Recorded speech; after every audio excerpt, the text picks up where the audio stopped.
Muy buenas tardes, queridos jóvenes, ¿cómo están? Gusto de saludarles, espero que se encuentren bien. Iniciamos un nuevo mes confiando en el Señor, confiando en sus bondades, en su misericordia y en su fidelidad, porque Él es bueno, porque Él es fiel y Él siempre cuida de nosotros. Y espero que hayan tenido unas buenas vacaciones, que hayan aprovechado su tiempo al máximo y sobre todo que hayan disfrutado de estar un tiempo con su familia.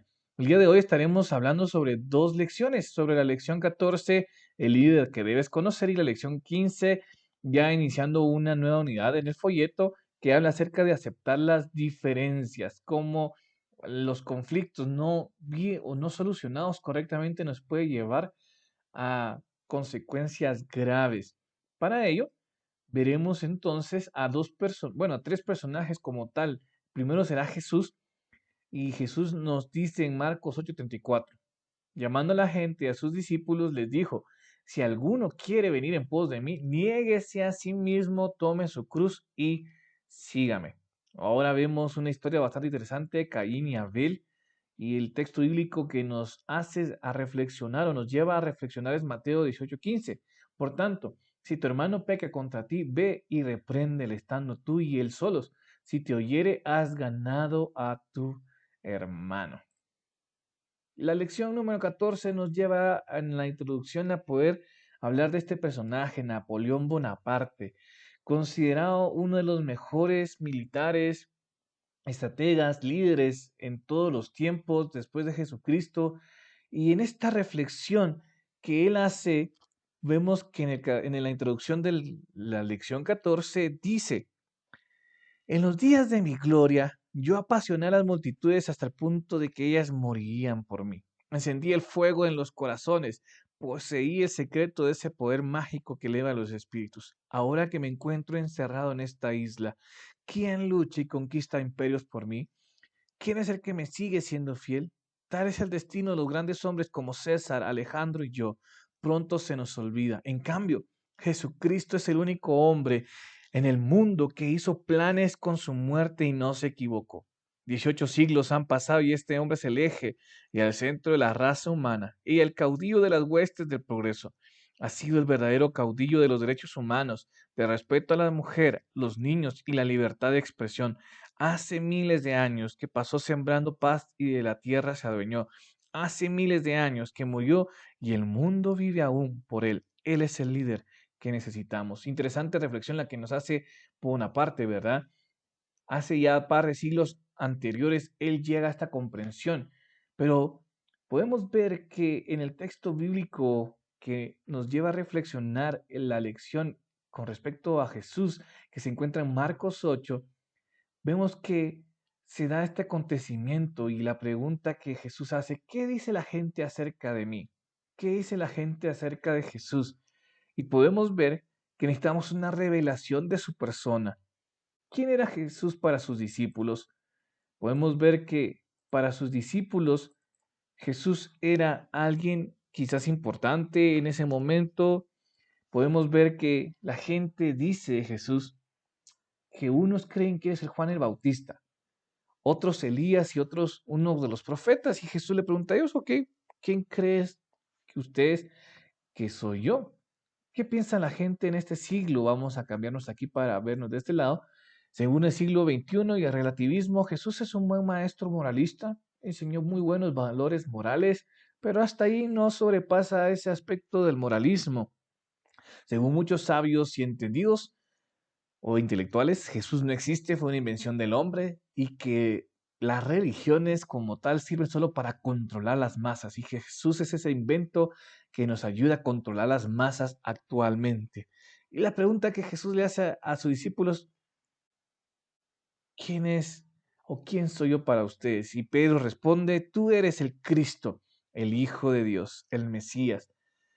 Según vos, ¿quién es Jesús para vos? Vimos que la reflexión nos lleva a analizar quién era Jesús para sus discípulos, quién es Jesús para nosotros, pero también necesitamos una revelación de su misión, esa misión de vida que Jesús tuvo. Jesús vino a dar su vida en la cruz del Calvario. Mucha de la gente en Marcos había entendido que el ministerio de Jesús era venir a implantar un reino terrenal. Pensaba que venía a dar un golpe de Estado al gobierno romano. Prácticamente ellos esperaban un caudillo que los liberara del poder de Roma, porque habían sido esclavos de Persia, Babilonia, Grecia y ahora Roma. Y vemos que ellos esperaban este militar. Pero ¿qué hace Jesús?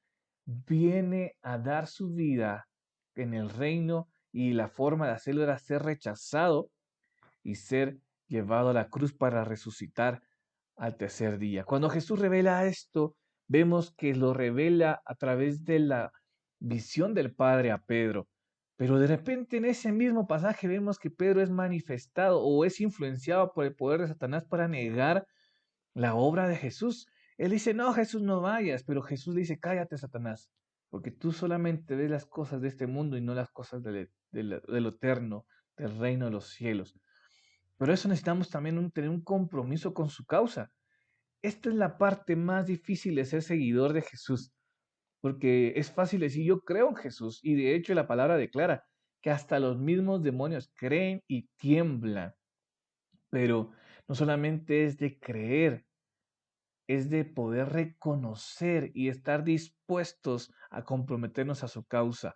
¿Cómo nos podemos comprometer? Aceptando el señorío de Jesús, aceptando que Él es Dios, que Él es el Señor, y por tanto podemos vivir nuestras vidas al tomar nuestra cruz y seguirle y entregar todo por su causa. ¿Qué dice la gente acerca de Jesús? ¿Qué has escuchado vos? ¿Qué pensaste vos? Sentémonos y calculemos el costo para ver si nos trae ventaja seguir a Jesús o ir en pos de nuestros propios deseos. El dinero puede comprarlo todo en este mundo, menos la vida. ¿Cuánto menos podrá comprar la eternidad? Algo tan grande fue dado por gracia. Y luego la lección nos lleva al capítulo 15, aceptando las diferencias. Y en este capítulo 15 vemos como en todas las lecciones que está dividido en tres temas principales.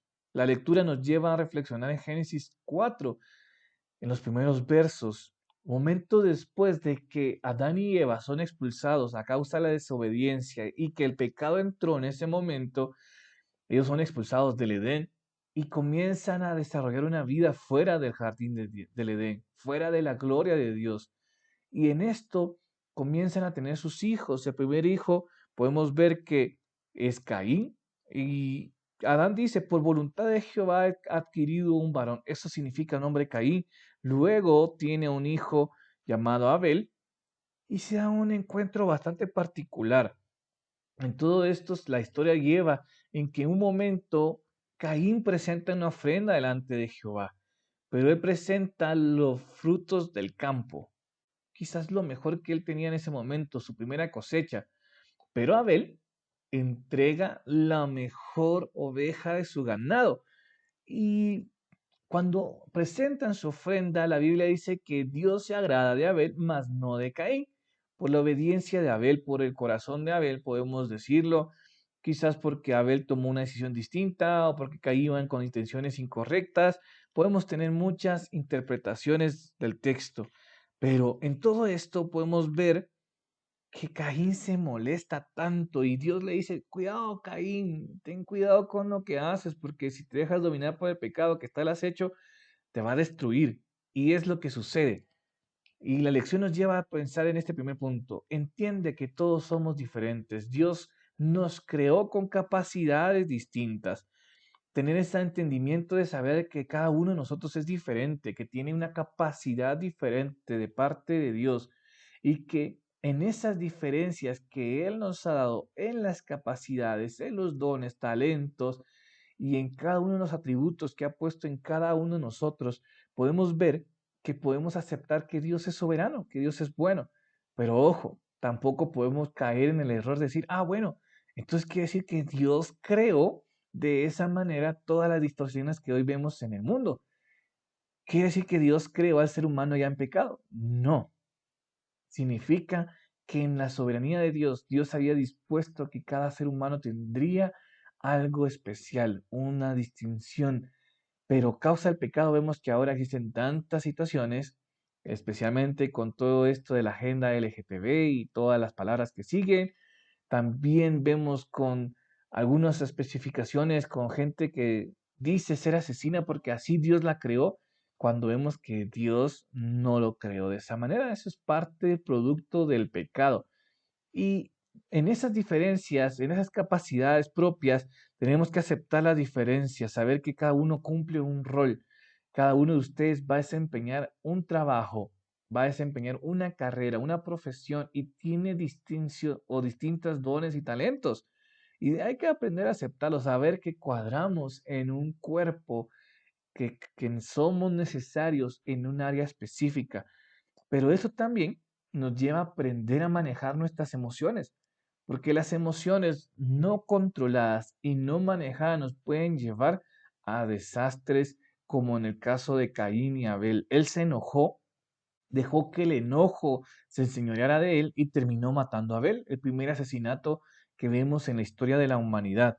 La importancia de tener las motivaciones correctas. Posiblemente el problema fue que Caín no tenía la motivación correcta y no supo aceptar el éxito de su hermano. Eso le enojó, le disgustó, porque él quería ganarse el favor de Dios con sus propios méritos, no por gracia. Y Abel se acerca a Dios confiando en su gracia.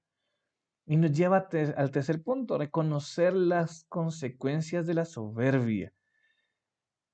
Aprender a reconocer que el pecado o el enojo no manejado correctamente es pecado. Por eso la misma Biblia te aconseja y te dice, mira, no dejes que el sol se ponga sobre vuestro enojo. Aprende a controlar el enojo porque el enojo es cosa seria. Aprende a controlar la ira, las molestias. Y esto prácticamente viene ligado con el punto anterior, aprender a manejar las emociones. Y el enojo no confesado genera destrucción. Vemos cuál fue la consecuencia. Al final Caín vive una vida bastante complicada. No tiene esa capacidad de acercarse al Señor y decir, Señor, me equivoqué, perdóname. Y en estas dos lecciones podemos llegar a estas conclusiones. La historia de Caín y Abel nos recuerda nuestro mayor problema, el pecado. Todos tenemos ese problema, luchamos con este serio conflicto y solo un encuentro con el Hijo de Dios puede cambiar nuestra condición, solo con Jesús. Y Jesús, en ese cambio que nos da el alto honor de ser hechos hijos de Dios. ¿Y cómo podemos hacer? Romanos 19 lo dice. Si declaras abiertamente que Jesús es el Señor y crees en tu corazón que Dios lo levantó de los muertos, serás salvo. La única forma de poder ser salvo es esta: reconocer y declarar que Jesús es tu Señor y creer que Jesús es Dios, que se humilló, habitó entre nosotros, que murió por nuestros pecados, pero que resucitó al tercer día, venciendo la muerte, el pecado y el dominio de Satanás. Y entonces, de esa manera seremos salvos. Que Dios les bendiga, que tengan una feliz tarde y gracias por su esfuerzo. Les animo en el nombre de Jesús a que continúen haciendo sus tareas, que se pongan al día y sobre todo que lo tengan o que lo hagan con buen ánimo, recordando que Dios es bueno, que Dios es fiel y estoy para servirles. Que tengan una feliz tarde.